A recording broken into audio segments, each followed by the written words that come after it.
안녕하세요. 한편 영화처럼 기억되는 수업 노범석입니다. 자, 오늘 이제 저희는 문벌귀족 시대. 자, 그리고 그 시기의 대외 관계에 대한 이야기로 들어가도록 하겠습니다. 자, 여러분 교재 78페이지예요. 자, 교재 78페이지 보시면 되고요.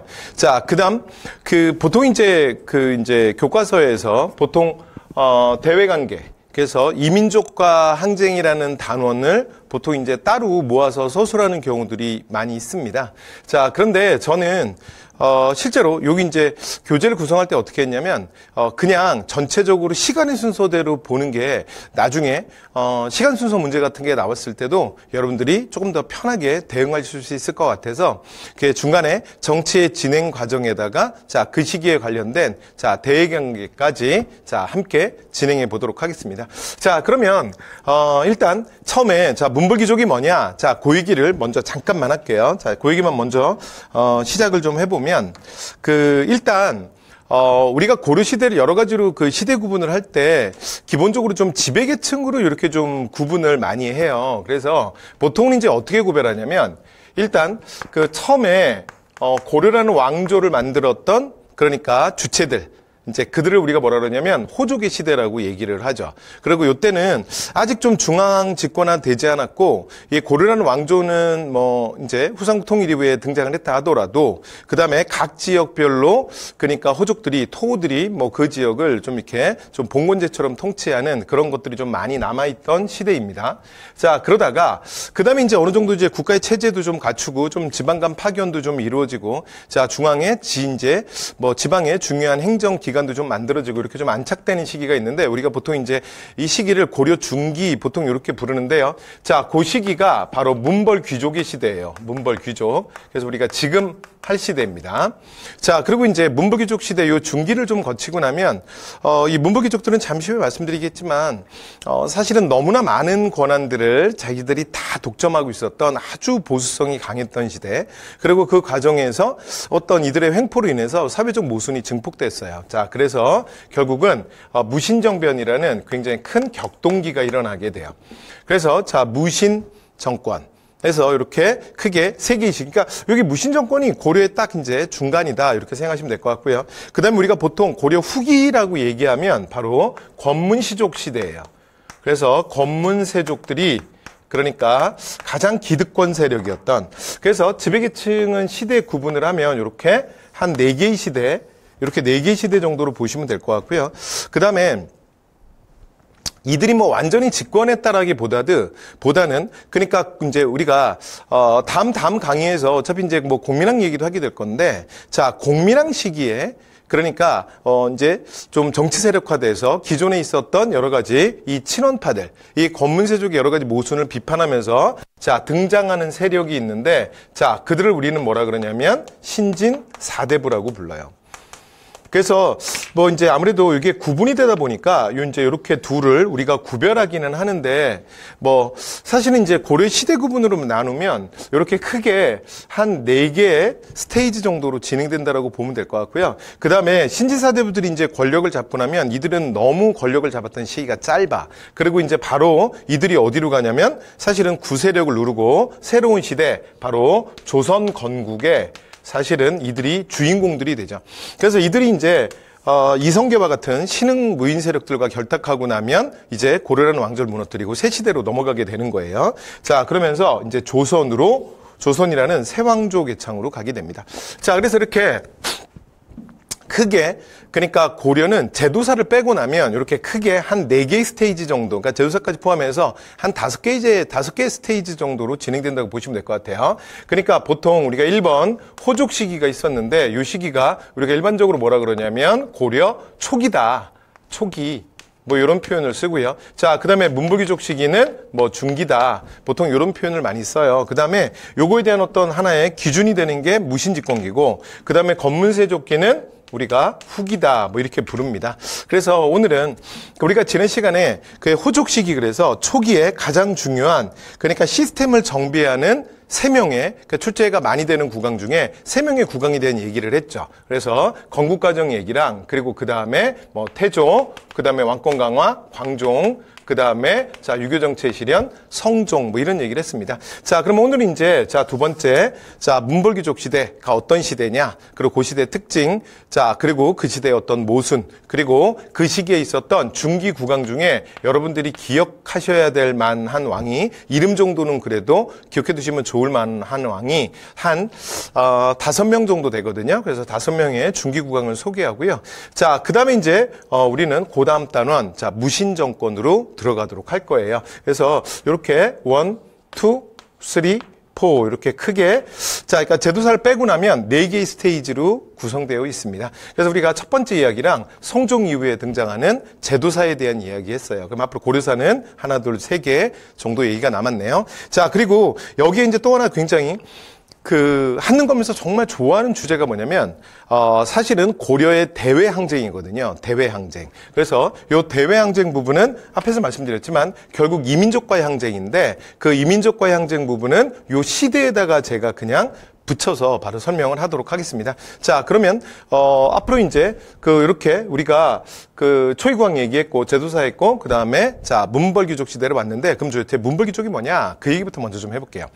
여러분, 귀족이라는 말은, 그러니까 중앙의 기득권 세력을 지칭하는 말이에요. 그러니까 예전에는 아무래도 지방에 대한 통제가 이렇게 강하지 않았기 때문에, 실제로 그냥, 소위 말해서 그 시대 가장 기득권 세력들은 그냥 다 서울에 모여 사는 거예요. 그러니까 고려시대는 전부 개경에 모여 살았겠죠.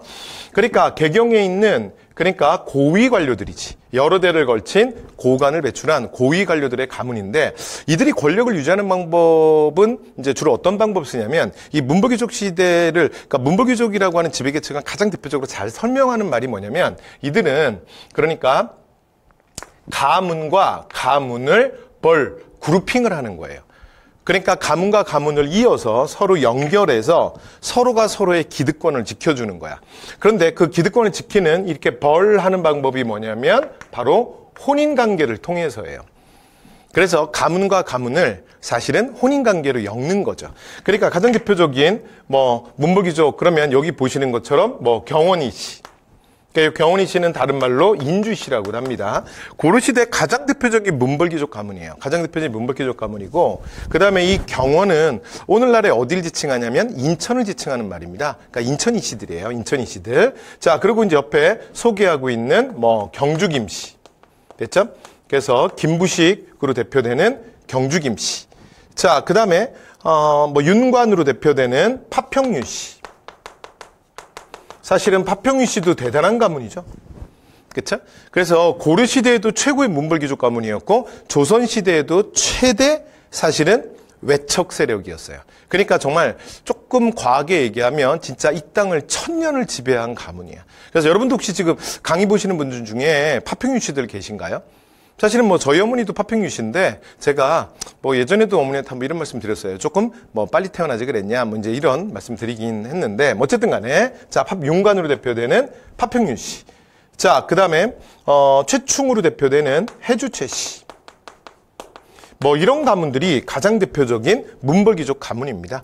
자, 그리고 이들이 자신의 권력을 유지하는 가장 대표적인 방법, 이건 정대사회에서 가장 기본이죠. 가장 기본은 뭐냐면, 자, 이제 누구랑 혼인관계를 맺어야 돼? 당연히 국왕과 혼인관계를 맺어야죠. 그래서 국왕과 혼인관계를 맺어서 이제 뭐가 되는 거야? 왕실의 외척이 되는 거죠. 자, 그리고 여기서 끝나는 것이 아니라, 그 다음에 이들의 기득권 유지 방법은 뭐냐면, 자기들끼리 이렇게 계속 혼인관계를 맺습니다. 됐죠? 자, 그 다음에 여기도 맺어야겠죠. 여기도 맺어야겠지. 여기도 맺지. 여기도 맺지. 그러니까 이렇게 서로가 서로를 계속 엮어서 권력을 계속 지키는 거예요. 그렇죠? 내가 지금 잘 나간다고 해서 너무 건망 들면 안 되지. 그래서 건불 10년이고, 그 다음에 꽃은 피면 지는 법이죠. 그래서 내가 힘 있을 때 서로가 서로를 계속 지켜주는 거야. 그래서 이게 로테이션이 되면서 계속. 그러니까 여러분 보시면, 여러분 이 기득권 세력을 어떻게 무너뜨릴 수 있겠어? 사실 이거 무너지겠어요? 자, 그래서 실제로 이들은 특징이 뭐냐면 굉장히 보수적이에요. 그러니까 초기에 호족들이 고구려 계승의식을 가지고 굉장히 좀 자주적 기풍에서 등장했다면, 자, 요 그룹들은 사실은 굉장히 특징이 뭐냐면, 이 문벌귀족의 가장 대표적인 특징은 워낙 많은 걸 갖고 있거든. 그래서 굉장히 보수적입니다. 여러분, 우리가 한국 사회 진보 보수 많은 얘기를 하는데, 일단 보수의 가장 기본은 뭐냐면, 지금 한국 사회가 그러니까 상황이 좋다는 거야. 그쵸? 그래서, 자, 일단 이대로 쭉. 됐죠? 네, 이대로 쭉. 그래서 물론 뭐 모든 변화를 거부하는 건 아니에요. 대적은 이건 너무 이제 극단적이고, 근데 기본적인 체제 유지 이런 자 특징들이 있고요. 왜냐하면 워낙 이들이 많은 걸 갖고 있으니까, 그렇죠? 자, 그래서 이게 문벌귀족의 자 특징이었습니다. 이렇게 말씀드렸고요. 그 다음에 이 문벌귀족 사회의 모순이 깊어지는 건 이들의 권한이 너무 과도한 거야. 그러니까 너무 모든 것들을 자신들이 다 가지면서, 그러니까 이전에 우리가 이제 신라 고대를 하고 왔는데 고대 사회의 폐쇄성을 보여주는 가장 대표적인 특징이 사실은 골품제거든요. 그러니까 고대 사회에서는 골품제가 제일 중요해요. 근데 골품에서 보면 골품은 이런 개념이잖아. 그러니까 진골이다 육두품이다 이런 게 태어나는 순간 뼈에다가 기득권을 새겨주는 거야. 그걸 영원히 지켜주는 거죠. 근데 그거에 대한 모순의 증폭으로 이전 왕조가 망했잖아. 그러니까 이들은 그러니까 태어날 때 이렇게 몸에다 새기고 막 너무 티나게 하는 거는 좀 안 좋은 것 같아. 그러면서 조금 더 고급화된 방식으로 바뀐 거죠. 그렇죠? 자, 이게 문벌귀족 사회의 특징이었습니다. 자, 이렇게 말씀을 드렸고요. 자, 두 번째 이야기. 자, 중기 국왕들에 대한 이야기로 갈게요. 보통 교과서들이 중기 국왕을 따로 서술하진 않아요. 그런데 여러분 요거를 제가 간단하게만 말씀드리고 가는 건 이 이야기들이 그러니까 대외 관계, 그 다음에 또 일부 제도사, 그 다음에 경제사, 문화사에 막 흩어져 있거든요. 그래서 어차피, 역사의 가장 기본은 시간의 과목이고, 그 다음에 정의대사의 시간의 기준의 가장 기본은 국왕이니까, 국왕 중심으로 먼저 좀 간단하게 정리를 하고, 그리고 요 얘기들이 뒤에 다시 나올 거예요. 그래서 뒤에 가서 또 다시 말씀을 드려보도록 하겠습니다. 자, 그러면 첫 번째, 현종으로 갈게요. 자, 여러분, 현종은 8대 국왕이고, 그러니까 성종, 그러니까 요 위에 중요한 왕이 6대 국왕이 성종이거든요. 앞에서부터 좀 스토리 라인을 보면, 근데 성종은 실제로 이제 아들이 없었어요. 그리고 원래 성종은 또 경종의 아들이 아니에요. 그러니까 성종 위에가 경종이죠. 5대 국왕. 그러니까 이제 요 경종은 광종의 아들이야. 근데 경종은 지난 시간에 우리가 무슨 얘기했냐면, 자, 여기서 전식과가 시작됐다. 그래서 시정 전식과다. 뭐 이런 얘기 했잖아요. 자, 그리고 이제 갑자기 죽어요. 근데 그의 아들 사실은 송이 너무 어렸기 때문에 사실은 삼촌. 그러니까 경종의 그 배다른 동생이었던 성종이 왕위에 오르게 됩니다. 됐죠? 자, 그래서 성종, 그러니까 배다른 동생이 아니라 조카지, 조카. 자, 그래서 성종이 6대 국왕에 오르게 되고요. 그리고 성종이 왕위에 오르는 과정을 신라계가 만들었다, 이런 얘기했죠. 그러니까 요 얘기는 제가 뒤에 가서 그러니까 이작에 난 묘청에 난 얘기할 때 요 신라계들의 얘기는 제가 한 번 더 하도록 하겠습니다. 자, 어쨌든 간에. 자, 그래서 경종은 그거밖에 없고 금방 죽고, 그 다음에 성종이 자기 아들이 없어요.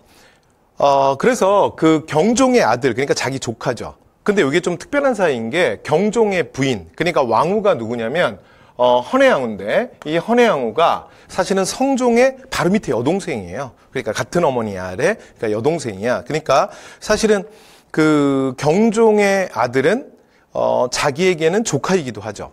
그런데 사실은 요 여동생과 사이가 되게 안 좋아. 그래서 여동생은 그 자기가 왕이 되고 나면 멀리 쫓아내고, 그 다음에 그 조카는 데려가지 마라. 그러고 송을 자기가 아들처럼 키웠어요. 근데 성종이 나중에 보니까 진짜 아들이 없는 거야. 그래서 송에게 왕위를 넘겨줍니다. 자, 이 사람이 7대 국왕 목종입니다. 목종. 근데 실제로 목종은 좀 정치를 잘 못했어요. 정치를 좀 잘 못했고, 그 다음에 일단 몸이 좀 문제가 있었어. 그래서 목종은 그 좀 간질이 심했던 것 같아요. 그래서 기록에 의하면 막 이렇게 주기적으로 발작을 일으키기, 뭐 간질이 다 그런 건 아닌데 좀 간질 중에도 좀 굉장히 독한 거지. 그래서 주기적으로 이제 막 발작도 일으키고 막 그랬대요. 자, 그리고 정치도 잘 못했고, 그 다음에 또 목종은 그러니까 여러분, 이 고려의 국왕들 중에 이 동성애자들이 좀 있거든요. 근데 목종도 아주 대표적인 동성애자야. 그런데 동성애는 뭐 개인의 성취향이니까 뭐 제가 거기다 대고 뭐라고 뭐 말은 안 하겠는데, 문제는 그러니까 기본적으로 좀 여자를 별로 안 좋아하고 남자를 좋아하는 사람이야. 그러니까 아무래도 자기 애인이 여자가 아니라 남자일 거 아니에요. 근데 목종의 가장 큰 문제는 뭐냐면 그 남자 애인들한테 자꾸 관직을 주는 거야. 관직을. 그러니까 나중에는 뭐 이제 뭐 관품이 좀 올라오고 그러면 뭐 어전에 회의할 때도 보면 그 애인들이 막 있고 그래요. 그러니까 뭐 좀 분위기가 좀 이상했겠지.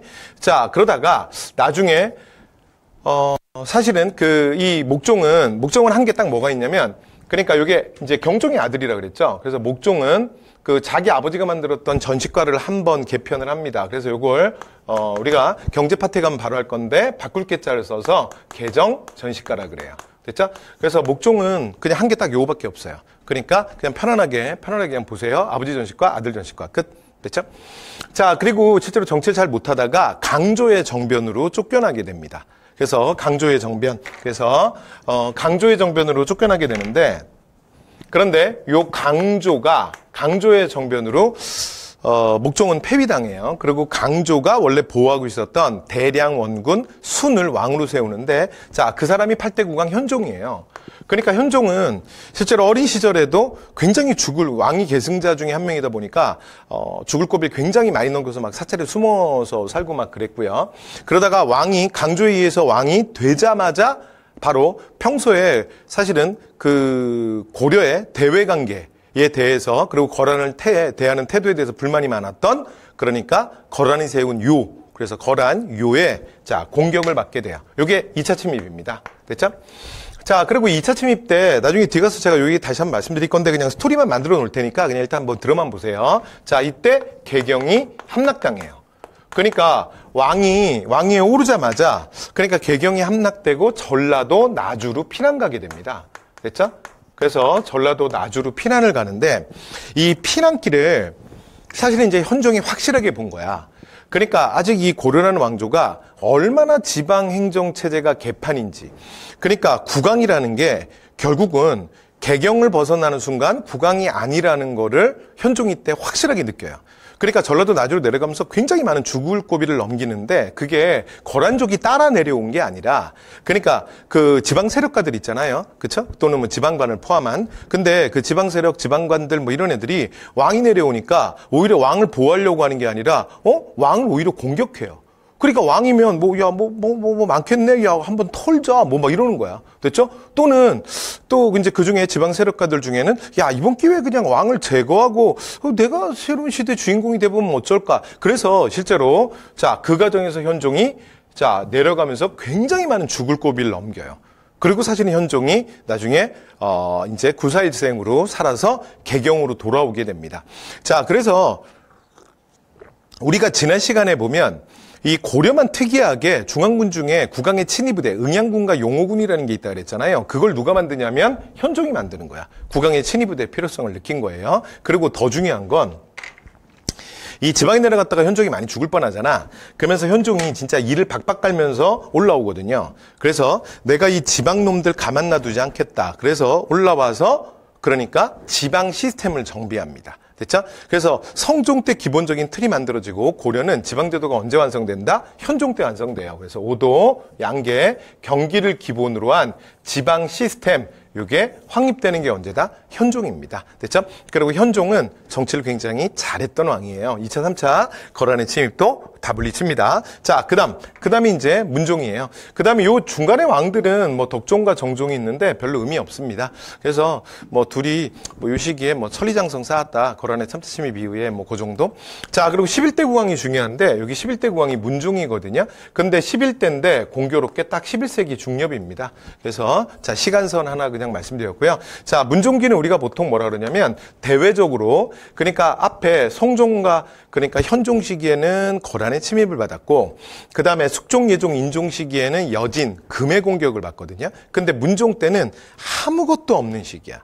그래서 대외적으로도 굉장히 안정적이었고, 문화 경제적으로 고려가 굉장히 발전한 고려 문화의 황금기다, 그렇게도 불리우는 시기입니다. 자, 그러나 문종 시기는 또 한편으로는 그러니까 문벌귀족 사회의 모순이 굉장히 심화되는 시기예요.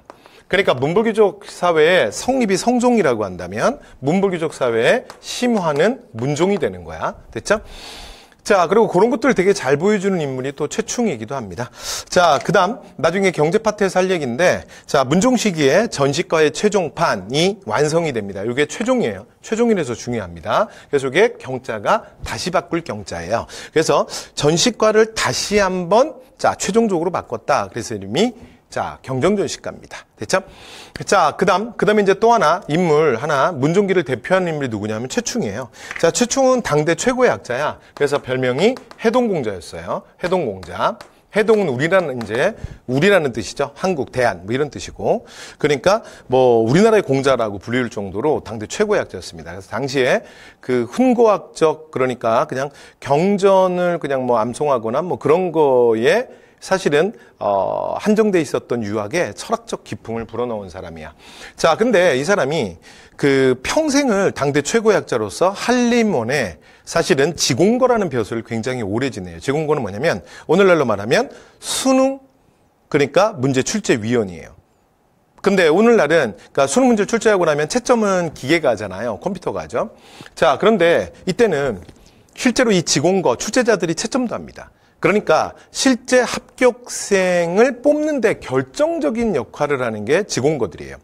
이렇게 평생을 이제 당대 최고의 학자로서 수능, 그러니까 출제위원을 지내다가, 자, 문종 때는 최고의 벼슬 중수문화성에 문화시중까지 올라요. 그래서 재상이죠. 그리고 이제 은퇴를 합니다. 자, 은퇴하고 나면, 그러니까 처음에는 뭐 평생을 뭐 관료로서, 학자로서 뭐 열심히 살았겠지만, 또 은퇴하고 처음에는 좋았겠지만 좀 시간 지나면 뭐 재미없지 않겠어요? 그런데 보니까 자기 이제 그 뭐 개경에 사는데 이제 보니까 그 개경에 뭐 젊은 친구들이 보니까 이렇게 책을 갖고 뭐 이런 책 갖고 막 왔다리 갔다리 하는 거야. 그러면 책 들고 다니는 것만 딱 봐도 알 수 있죠? 시험 준비하는구나. 그래서 자네들 일로 와봐. 그러면서 이제 수중이 뭐 하냐면 어차피 그동안 심심했잖아. 야, 내가 한 공부 가르치는데 자네들 과거 시험 어떻게 준비하고 있어? 그렇게 준비하면 안 돼. 뭐 이렇게 되는 거야. 여러분 지금까지 그러니까 수능 출제 원칙. 그러니까 수능 출제 굉장히 중요한 거 누가 제일 잘 알고 있겠어? 아니, 본인이겠죠. 본인이 사실은 걸어다니는 기출문제 집안이야. 그렇죠? 자, 그래서 본인이 집 앞에다가 자, 그렇게 공부하는 거 아니야. 그러면서 학원을 하나 만들어요. 보습학원 하나 만드는데 이름이 구제학당입니다. 구제학당. 그렇죠? 그러니까 그렇게 여러분들 마음대로 구문제, 그러니까 뭐 이렇게 막 주먹국으로 공부하면 안 되고 지금 내가 딱 가르쳐주는 대로 9개의 커리큘럼으로 나누어서 딱 그 점수가 잘 나오게 준비해야 돼. 시험이라는 건. 그러면서 이제 가르친 거야. 그런데 무슨 일이 벌어졌냐면 여기서 7회 연속 과거 수석이 7번 연속, 그러니까 장원이 여기서 나와요. 야, 이거 진짜 우연이야? 자, 그러니까 무슨 일이 벌어지냐면 여러분이 만약에 수능을 준비하는 학생이라고 생각해봐요. 그럼 어딜 가야 돼? 어딜? 당연히 이 학원을 가야죠. 그렇죠? 그래서 막 난리가 난 거야. 막 최충 막 이러고서 막 난리가 났어. 그래서 막 전파인 마감되고 막 영상반 열고 그 인터넷으로 수업하고 막 동시 접속하고 막 서버 다운되고 막 난리가 난 거야. 자, 그렇게 해서 생긴, 그러니까 이제 조그만한 보습학원이 대형 학원이 되거든요. 그걸 뭐라 그러냐면 문헌공도라고 불러요. 그러니까 문헌공은 뭐냐면 최충의 호입니다. 그래서 요 도자는 우리가 앞에 화랑도 할 때 말했던 무리들 이런 뜻이야. 그러니까 최충을 따르는 무리들. 이러면서 이게 굉장히 개경에서 성행을 해요. 자, 근데 실제로 이제 고려에서 그 수능 출제위원이 최충 혼자는 아니었거든요. 그러니까 이런 전 수능 출제위원들이 보니까 야, 이거 대박이잖아. 대박 사업 아니야. 그래서 개경에서 사설학원들 12개가 크게 성행하게 돼요. 됐죠? 그러니까 개경에 뭐 이제 소위 말해서 뭐 엄청난 여러분들 뭐 많이 들어보셨던 뭐 그런 막 사설 학원들 있잖아요. 뭐 메가타스토스 뭐 이런 거 있잖아요. 뭐 삼투스 뭐 이런 거 있잖아. 이런 게 막 생긴 거야. 됐죠? 자, 그래서 그 12개의 대형 학원이 성행하게 돼요. 그러니까 여러분 정말 우리나라의 사교육의 역사가 지금 21세기잖아. 그러니까 진짜 1000년이라니까요. 1000년. 여러분 실제로 조선시대에 그 지난 30년간 식년식 과거 기출문제와 그러니까 1등 답안을 갖고 다니는 실제로 쪽집게 과외 선생들이 있었다는 거 아십니까? 사실은 우리나라의 사교육, 그러니까 이 교육에 대한 열기가 뭐 이 정도예요. 됐죠? 자, 그다음 그래서 그러다 보니까 어떻게 공교육은 어떻게 되겠어요? 그러니까 이제 국자감, 그렇죠? 그러니까 관학은 위축되는 거야. 그러니까 이제 서울대 와서 공부 안 하는 거지. 어디로 가는 거야? 쪽집게 학원으로 가는 거야. 여기까지 됐죠? 네, 그러니까 이런 사교육의 융성은 사실은 다른 말로 하면 뭐가 되는 거야? 기득권의 강화죠.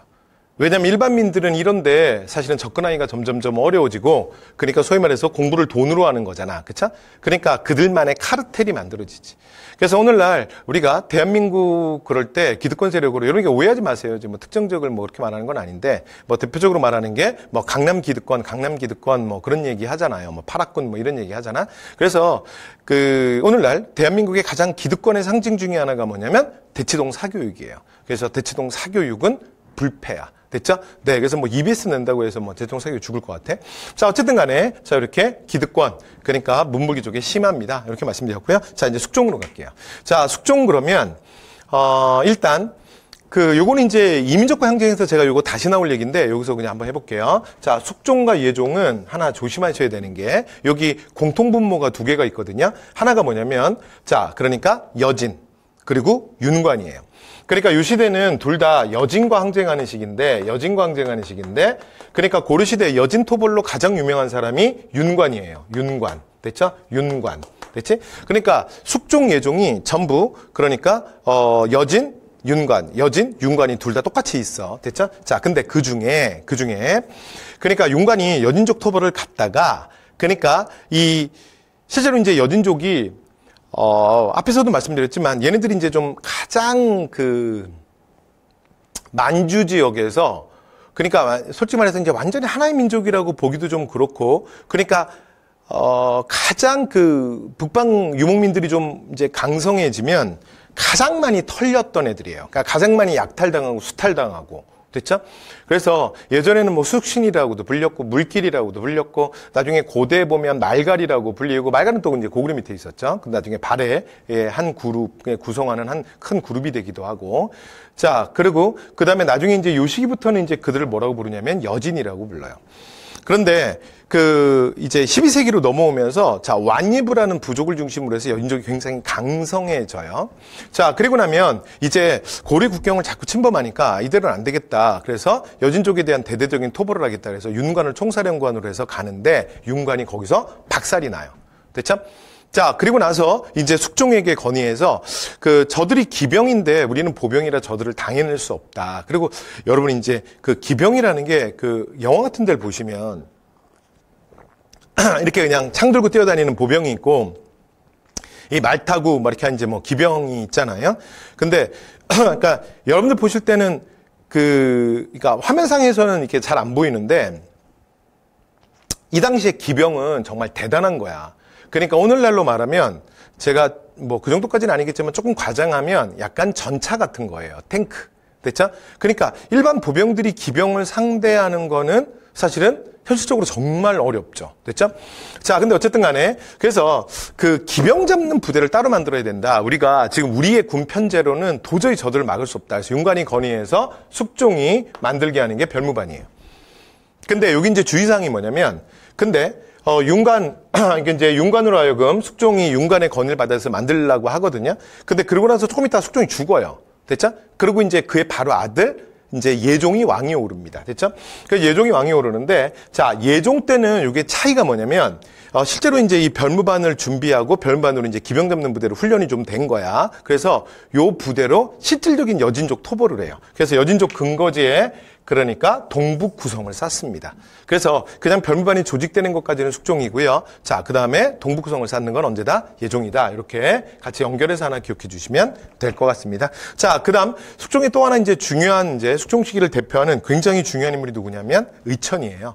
그래서 대학국사 의천은 우리가 문화파트에 가서도 제가 또 다시 어차피 말씀을 드릴 건데, 자, 이 대학국사 의천은 그러니까 숙종의 바로 밑에 동생이야. 그러니까 숙종이 문종의 셋째 아들이고, 그 다음에 그러니까 휘는 후거든요. 그래서 왕 후가 바로 의천입니다. 그러니까 바로 밑에 동생이야. 그래서 의천은 숙종 시기에 엄청난 영향력을 발휘하는 사람이에요. 됐죠? 그래서 자, 또 의천이라는 사람 자체가 불교계에서 워낙 중요한, 또 실제로 빈출주제이기도 하니까 노트랑 찍어두시고요. 그래서 의천이 자, 천태종을 개창해서 여기에서 자, 교종과 선종의 통합을 시도합니다. 됐죠? 나중에 문화파트에 가면 나올 얘기예요.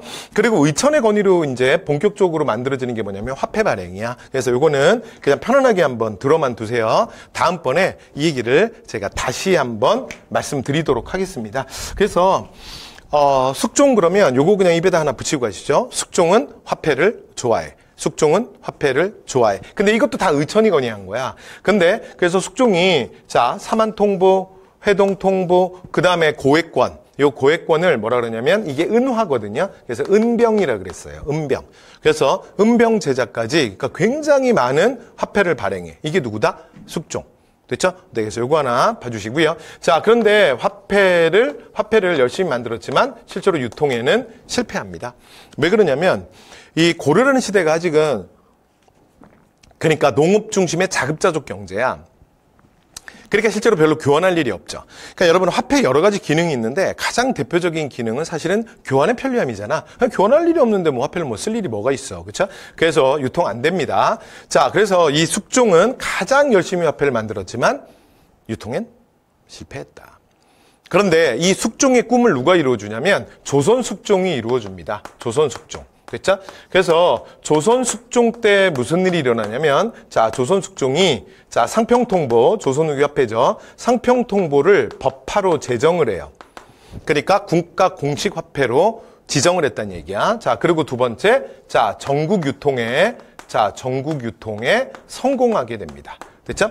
그래서 숙종에, 그러니까 고려 숙종이 이루지 못한 꿈은 자, 조선 숙종이 이루어주는 거야. 그러니까 고려 숙종은 가장 화폐를 많이 만들었지만 유통시키지 못했고요. 여러 종류를 만들었지만 우리나라 국왕 중에 이렇게 여러 종류 화폐 만든 사람 숙종밖에 없어요. 자, 그 다음에 조선 숙종은 본인이 상평통보를 만든 건 아니에요. 상평통보는 그 조선 후기 인조 때 만들어지거든요. 자, 그런데 상평통보를 이전에 있던 화폐를 법화로 제정하고 전국 유통은 조선 숙종이었습니다. 자, 이렇게 해서 잠깐 말씀드렸고요. 자, 그 다음에 예종. 여러분, 요런 묘 아무나 받는 거 아니거든요. 그래서 이 사람은 학문 문화적 업적이 많은 거야. 그래서 문종 이후에 여러분 사교육이 너무 융성하면서 관학이 죽었잖아. 그러니까 오늘날 우리 표현으로 해서 그러니까 공교육 정상화를 예종이 하는 거예요. 이게 뭐다? 관학진흥책. 자, 그래서 그러니까 국자감, 이 국학에다가 그러니까 사교육도 뭔가 이렇게 좀 보니까 좀 체계적으로 하잖아요. 그러니까 우리도 좀 이렇게 체계를 갖춰야 된다. 그래서 7개의 커리큘럼 과정을 만들어요. 그래서 이거를 국학 7제, 그냥 7제라고도 부릅니다. 자, 그리고 서인각이라는 그러니까 학문연구소 겸 도서관도 만들고 그 다음에 가장 중요한 게 뭐냐면 양연고를 설치해요. 양연고. 그러니까 양연고는 뭐냐면 양연고는 장학재단이야. 장학재단. 됐죠? 근데 제가 이거를 예전에 뭐 이렇게 뭐 설명을 안 했는데 사실은 얘가 몇 년 전에 한번 공무원 시험에 나온 적이 있거든요. 근데 그걸 이제 보니까 학생들이 잘 모르시는 분들이 있더라고요. 그래서 그 이후에는 제가 꼭 말씀드려요. 여기서 말하는 장학금이라는 건 여러분 학비 면제 아닙니다. 그러니까 고려시대, 조선시대 모든 관학은 그러니까 국자감, 성균관, 그리고 지방학교, 향교들은 무조건 학비 없습니다.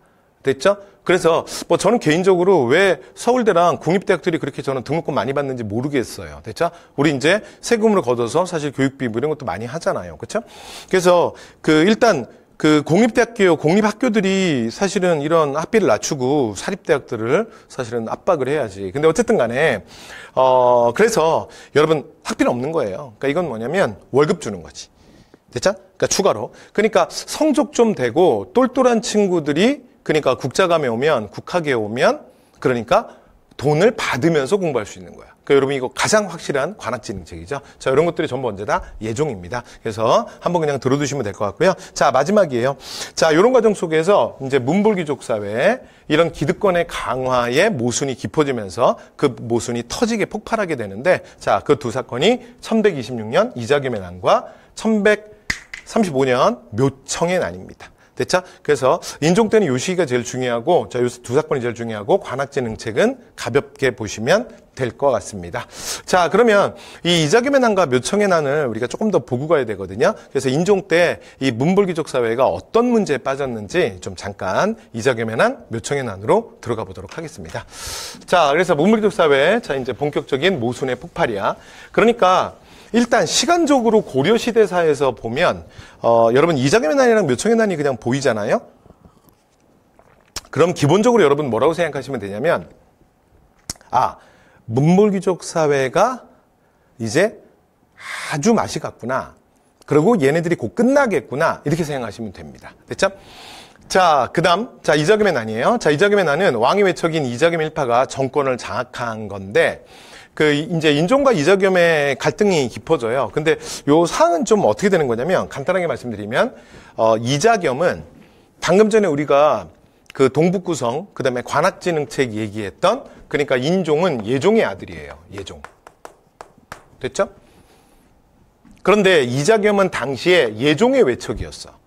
그러니까 이자겸의 딸이 예종의 왕후예요. 그리고 그 사이에서 태어난 게 인종이야. 그러니까 예종은 정치를 잘했어요. 뭐 특별히 문제가 없었는데, 근데 예종이 갑자기 죽어요. 그러면서 14살의 어린 구가 왕위에 오르는데, 그가 사실은 인종이거든요. 17대 국왕 인종이 되는데, 근데 그러면 이제 이자겸은 자기 딸과 예종 사이에서 인종이 태어난 거니까 국왕의 외할아버지잖아요. 이러면서 이제 이자겸이 권력의 전면에 나서. 그러니까 예종 때는 별걸 못했던 게 예종이 만만치 않거든요. 그래서 국왕의 측근 세력을 따로 키워서 문불귀족들을 귀족했다고. 그러니까 견제했다고. 그러니까 이자겸도 뭐 특별히 뭐 별로 할 수 있는 일이 없었어. 자, 그런데 자기 손자가 왕위에 오르면서 이제 권력의 전면에 나서게 돼. 근데 문제는 이자겸이 여기서 멈추지 않아. 그리고 이자겸이 뭐 무슨 생각을 했는지 모르겠는데, 그럼 제가 볼 때는 왕의 외할아버지 되게 센데? 근데, 그러니까 외할아버지로는 좀 약하다고 생각을 했나 봐요. 그래서 요 밑에 그 엄마 있잖아요. 요 밑에 동생들이 있거든요. 여동생들. 근데 여동생들을 인종한테 다시 시집을 보냅니다. 그러니까 여러분 보시면 진짜 완전히 콩가루 집안이 됐죠. 그렇죠? 물론 고려 시대까지는 왕실들은 중첩혼을 그러니까 그 사촌혼도 좀 많이 했거든요. 근데 요 경우는 좀 심한 경우지. 그럼 원래 어릴 때부터 알았을 거 아니야. 그러니까 원래 뭐라고 불렀던 사이야? 이모잖아, 이모. 그렇죠? 그러니까 이모가 부인이 된 거지. 족보 완전히 꼬인 거야. 그러니까 이자겸은 외할아버지자 장인이 된 거고, 엄마는 엄마이자 처형이 된 거죠. 그렇죠? 자, 이렇게 되니까 근데 문제는 인종이 14살에 멈춰 있지는 않잖아. 이 사람이 15살이 되고 18살이 되고 20살이 될 거 아니에요. 이렇게 성인이 되면서 여러분 인종이라면 어떻게 했겠어? 그러니까 이자겸에게 야, 진짜 모든 딸을 저에게 다 주셨군요. 그러면서 좋아하겠어요? 그러니까 이제 이자겸에 대한 반발이 커지지. 됐죠? 이러면서 사이가 점점 안 좋아져. 됐죠? 자, 그러다가 실제로 이자겸이 그래서 인종을 먼저 제거하려고 해요. 됐죠? 자, 근데 이런 시도들을 인종이 알게 됩니다. 그래서 그나마 조금 이제 예종 때 남아 있었던 나머지 이제 인종을 따르는 일부 측근 세력들과 함께 이자겸을 제거하려고 해. 그런데 그게 누설이 된 거예요. 됐죠? 그래서 이자겸이 당대 최고의 무인, 사실은 이 경원이 씨들이 또 딸 낳는 재주들이 있어요. 그래서 또 한 명의 사실은 자기 딸을 시집 보낸 게 당대 최고의 무인 척준경입니다. 그래서 뭐 역사 좋아하시는 분들은 척준경이라는 이름 한 번씩 들어보셨죠? 그러니까 우리나라 역사상 물론 뭐 이런 게 무슨 의미가 있겠어요. 근데 근데 이런 거 좋아하는 사람들이 있어, 그지? 그렇죠? 그래서 뭐 이런 거 있잖아. 뭐 호랑이랑 사자랑 싸우면 누가 이겨? 뭐 이런 거 있잖아요. 근데 호랑이랑 사자랑 진짜 그 사는 동네가 달라서 만날 일이 없는데 그래도 싸우면 누가 이겨? 뭐 이런 거 있잖아요. 그렇죠? 그래서 뭐 악어한테 물려봐서 악어가 한번 물면 절대 안 놓는데 그래서 이게 장난이 아니래 무는 힘이. 근데 야야야 상어도 장난 아니야. 상어도 장난 아니야. 야 그러면 악어랑 상어랑 붙으면 누가 이겨? 근데 이거 또 사는 동네가 다르지. 그래서 뭐 어쨌든 간에 근데 그래도 붙여봐 싸우면 누가 이겨? 뭐 이런 거 좋아하는 사람들 있잖아. 우리나라 역사상 각 시대를 대표하는 그 뭐 엄청난 무인들이 있거든요. 근데 그 중에서도 사실은 우리나라 역사상 최고의 소드 마스터. 그러니까 진짜 최고의, 그러니까 그 딱 개인으로만 놓고 그러니까 무기를 주고 싸움을 붙였을 때 진짜 최고의, 그러니까 가장 무력이 뛰어난 극강의 무인은 누구냐라고 말할 때 보통 많이 거론되는 인물이 척준경이죠. 그래서 특히 고려사 기록들을 보면 실제로 이제 척준경을 되게 싫어하거든요. 근데 그럼에도 불구하고 그러니까 역사가들이 사가들이 또 팩트를 더 적잖아요. 그래서 이제 뭐 간단하게는 적어놓거든. 근데 그런 기록들 물론 우리나라 역사 기록에 사실 조금 아쉬운 부분들은 이렇게 전쟁사 같은 것들은 전쟁이나 뭐 무기나 그런 거 관련돼서는 이렇게 막 디테일하게 기록해 놓지는 않았어. 근데 어쨌든 간에 그럼에도 불구하고 최고의 무인, 가장 소드 마스터였던 자 척준경 바로 그 사람입니다. 그래서 원래 윤관의 부관이었는데 윤관이 뭐 죽을 뻔한 걸 몇 번이나 구해주죠. 그래서 뭐 기록에 보면 그 삼국지에 나오는 그 삼국지인데 근데 소설이잖아요, 그렇죠? 삼국지 사실은 뭐 대부분 다 뻥이에요. 근데 진짜 윤관이 그 여진족의 포위에 이제 포위돼가지고 죽을 뻔한 거, 그거를 이 척준경이 한 몇 명의 무사들만 데리고 거의 뭐 혼자 다 뚫다시피 해서 거길 들어가요. 적진 한복판으로. 그래서 윤관을 등에다 들쳤고 나오죠. 뭐 이걸로 실제로 윤관이 거의 아들처럼 생각해요. 그래서 어쨌건 당대 최고의 무인, 당시에 병권의 책임자였거든. 그래서 척준경을 불러서 그러니까 반대로 그러니까 인종의 측근 세력들을 싹 쓸었던 사건이에요. 근데 그 과정에서 개경궁토가 불탑니다. 됐죠? 그래서 개경궁도 뭐 불타게 돼요. 자, 그리고 나서 이제 이자겸이 그러니까 이제 인종과는 건널 수 없는 강을 건넜죠. 그래서 이제 인종을 유폐시키고 어떻게 할까 고민에 빠지면서 나중에 그 당시 유행했던 게 뭐냐면 18자 위양설이거든. 그래서 18자라는 게 무슨 말이냐면 그러니까 오행의 순서에 의해서 지금은 그러니까 왕씨 왕조인데 다음은 그러니까 이제 순서가 이씨로 간다는 거야. 그래서 그래서 이씨로 온다라는 18자 위양설이 있었어요. 18자가 뭐냐면 말 그대로 18자예요. 그래서 여러분 요 세 글자를 더해봐. 요 세 글자를 더하면 어떻게 돼요? 더하면 제가 더해볼게요. 18자죠. 그쵸? 그래서 18자, 세 글자를 더했더니 뭐가 돼요? 이씨가 되네. 됐죠?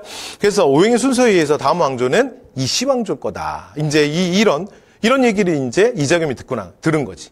근데 이제 듣고 나서 보니까, 근데 이제 이 나라에서 가장 유력한 이씨가 누구야? 응? 나잖아요. 그쵸? 그래서, 내가 왕을 할까? 그런데 이제 사실은 이자겸의 형이 엄청나게 말려요. 네가 뭐가 아쉬웠어? 이 나라가 너의 나라인데. 네가 왕을 또 다른 왕을 세우면 되지. 그러면서 이제 이자겸이 잠깐 장고에 들어간 거야. 근데 그 과정에서 이자겸과 척준경의 불화가 생기고, 그 다음에, 인종이 척준경에게 밀지를 보내요. 그래서 척준경에 의해서 이자겸은 제거당합니다. 그리고 이자겸이 없는 척준경은 뭐 사실 인종이 좀 상대해 볼 만했던 것 같아요. 그래서 바로 또 척준경도 제거돼요. 자, 이렇게 해서 진압되는 사건이 이자겸의 난입니다. 자, 그러나 이자겸의 난은 이 과정에서 개경의 세력들이 막 자기들끼리 싸웠지? 그 다음에 또 개경궁토가 불타지? 뭐 이러면서 실제로 이제 문벌귀족 사회 모순이 표출됐던 가장 대표적인 사건이에요. 됐죠? 그래서 문벌귀족 사회 붕괴가 촉진됐다. 이렇게 표현합니다. 됐죠? 네. 자, 이렇게 해서 뭐 잠깐 말씀드렸고요. 그 다음에 이제 오늘날 또 다른 시각은, 실제로는 뭐 척준경이 이자겸이 없어서 뭐 정치력이 없어서 무조건 제거된 게 아니라, 사실은, 그러니까 이자겸이 난 이후에 실제로 이제 이 둘 사이에서 좀 갈등이 증폭됐던 것 같아요. 왜냐하면 이자겸은, 그러니까 척준경은 왕한테 그래서는 안 된다라고 생각을 했던 것 같아요. 그래서 이자겸 제거 이후에도 사실은 자신이 완전히 권력을 잡을 수 있었지만 실제로 척준경은 그러지 않거든요. 그리고 이제 오히려 반대로 그러니까 실제로 정책으로 제거되고 유배를 가게 되죠. 그래서 나중에 또 인종이 또 뭐 척준경은 유배제에서 또 풀어줘요. 자, 그렇게 해서 이자겸의 난 말씀드렸고요. 자, 그 다음에 묘청의 난입니다. 자, 묘청의 난은 일단 배경 이자겸의 난 이후에 왕권이 실추되고 만약 개경 이제 궁토 불타고 막 난리가 났다 그랬죠. 거기다가 또 하나 제가 말씀 안 드린 게 이자겸의 난 그 시기에 그러니까 여진이 금나라를 건국하거든요. 이 부족들을 통합해서. 근데 옛날부터 이제 말갈 시대부터 원래 그러니까 여진은 가장 그 만주 지역에서 가장 핍박받고 가장 많이 두들겨 맞고 가장 많이 뜯기는 그런 이제 되게 불쌍한 부족이었어. 그래서 고려가 그러니까 소위 말해서 동네 그러니까 힘든 후배야. 그러니까 그러니까 야, 넌 밥 먹었냐? 그러고 야, 형이랑 밥 먹자. 그리고 뭐 밥도 사주고 막 이제 그랬던 사이거든요. 그런데 이들이 금을 건국하고 거란을 멸하고 그리고 고려에게 4대를 요구해요. 그러니까 우리가 예전에는 너희들을 대구로 섬겼는데 이제 우리가 대국이 되지 않았냐? 그러니까 우리에게 4대 예를 갖춰라. 근데 당시에 집권자가 이자겸이었는데 이자겸이 자신의 권력 유지를 위해서 극단적 상태인 전쟁을 원하지 않았어요. 그래서 어떻게 하냐면 그 4대 요구를 그대로 수용합니다. 됐죠? 그러니까 이건 당시에 그러니까 여기 지배 세력이 분열됐다는 이 말이 뭐냐면 지배 세력들에게는 큰 충격이었어요. 그러니까 기득권 세력이었던 일부는 그러니까 사실은 이제 극단적 전쟁은 피해야겠다 이렇게 생각하는 그룹도 있었지만 상당수의 다른 사실은 뭐 지식인들이나 또는 뭐 지배층 중에서도 너무나 굴욕이라고 생각하는 거죠.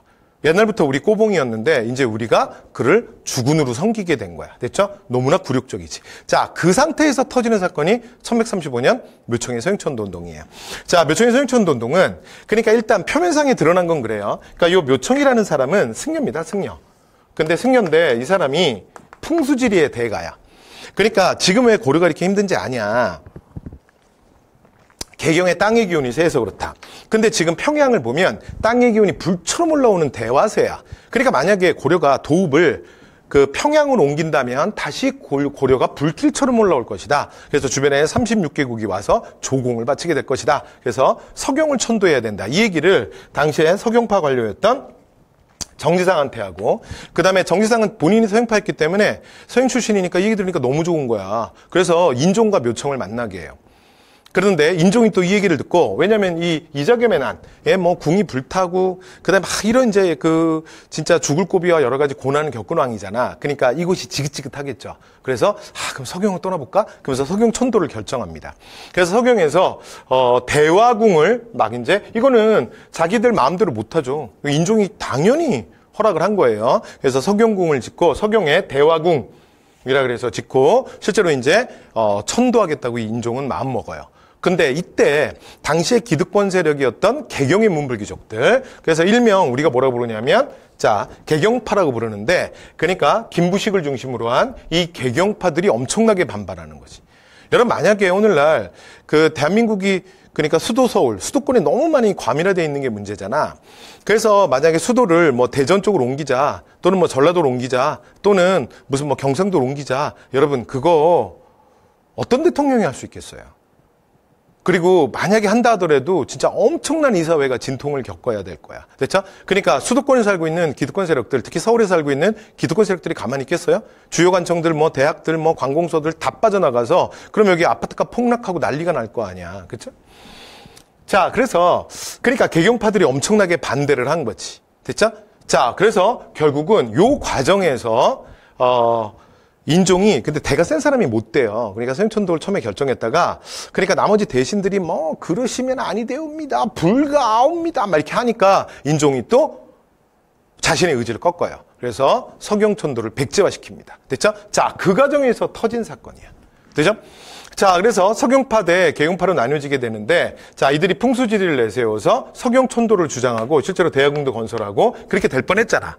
근데 개경파의 압력으로 그러니까 이게 무산이 됐죠. 그래서 이제 이들이 어떻게 하냐면 자, 묘청을 중심으로 서경에서 칭제 권원, 그러니까 황제를 칭하고 그 다음에 연호를 발표해요.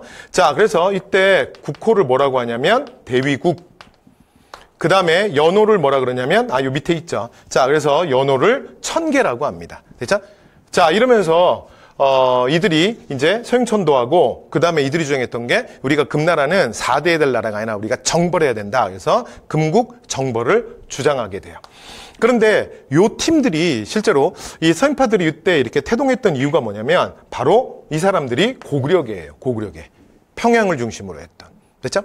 자, 그리고 개경파들은 당시에는 자, 일명 우리가 뭐라 그러냐면 신라계라 그래. 여러분 앞에서 제가 성종 때 그 신라계에 의해 성종이 왕이 세워졌다 이 얘기했잖아. 그러면서 신라계가 원래 그 고려는 고구려계, 신라계, 백제계가 이렇게 만난 거예요. 그런데 고구려계가 주도하고 거기 신라계가 합류하고 그다음에 마지막까지 저항하다가 합류했던 백제계는 실제로 힘을 별로 못 써요. 그렇죠? 그러니까 백제계는 끝나고. 그런데 성종기를 원래 고구려가 주도하고 여기 신라계가 합류하는 과정이었거든. 그런데 신라계가 성종기를 거치면서 굉장히 많이 성장하는 거야. 그러다가 문종기를 거치면서 이게 문종 때는 오히려 역전을 해요.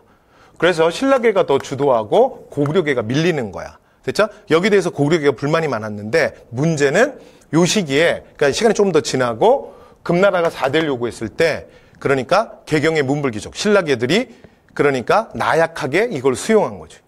그래서 여기에 대해서 이제 고구려계의 집단적 반발이 일어나는데 이게 1135년 묘청의 서영천도 운동입니다. 됐죠? 그래서 신라계들의 얘기는 금나라와의 4대 관계는 뭐 계속 유지해야 되고 그 다음에 서영천도는 말도 안 된다. 그래서 유교적 그러니까 민생안정을 취해야 되고 그러니까 보수적인 그룹이에요.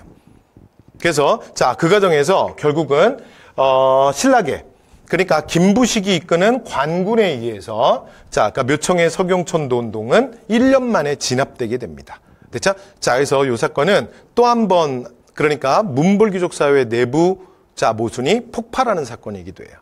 그리고 또 한편으로는 또 하나 흐름은 그냥 편안하게 들어만 두세요. 이제 고려는 더 신라계가 우위에 서고 그 다음에 고구려계는 찌그러지는 상황이죠.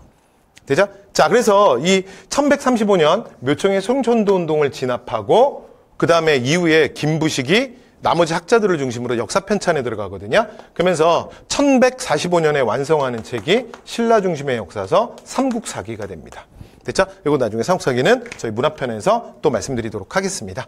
자, 이렇게 해서 묘청의 난까지 다 말씀드렸습니다. 자, 그 다음 묘청의 난 그러면 여러분 요것도 하나 기억해 두셔야 됩니다. 자, 묘청의 난은 나중에 신채호 선생이 굉장히 높이 평가해요. 우리가 근현대사 가면 얘기하겠지만 신채호는 굉장히 중요한 인물이거든요. 우리나라 그러니까 독립운동의 사상적 기반을 만든 사람이 백암박은식과 단재 신채호야. 이 둘을 빼고서는 한국의 독립운동사를 말할 수 없어요. 그래서 신채호가 누굴 높이 평가했다? 묘청의 난을 높이 평가했습니다. 그래서 자기의 저서였던 조선사 연구초에서 됐죠? 그래서 요거 그냥 간단하게 눈도장만 찍고 갈게요. 그래서 묘청을 누가 중시했다고요? 신채호야. 무슨 책에서? 조선사 연구초에서 됐죠? 자, 이렇게 해서 같이 연결해서 요거 이제 근현대사 편이랑도 이어지거든요. 그래서 눈도장 한번 찍어주세요. 자, 이렇게 말씀드렸고요. 자, 그다음 이제 고려 대외관계예요. 대외관계. 자, 고려 대외관계로 넘어가겠습니다. 자, 이제 고려 대외관계로 넘어가야 되는데, 자, 대외관계는 일단 문벌귀족 사회 전체 고려 중기국왕에 대한 얘기는 여기서 말씀을 드렸고요. 자, 그다음에 이제 대외관계. 그 다음에 저희가 무신정변으로 가야 되는데, 자, 대외관계의 무신정변 얘기는 다음 강의에서 이어가도록 하겠습니다. 자, 여러분 수고 많으셨습니다.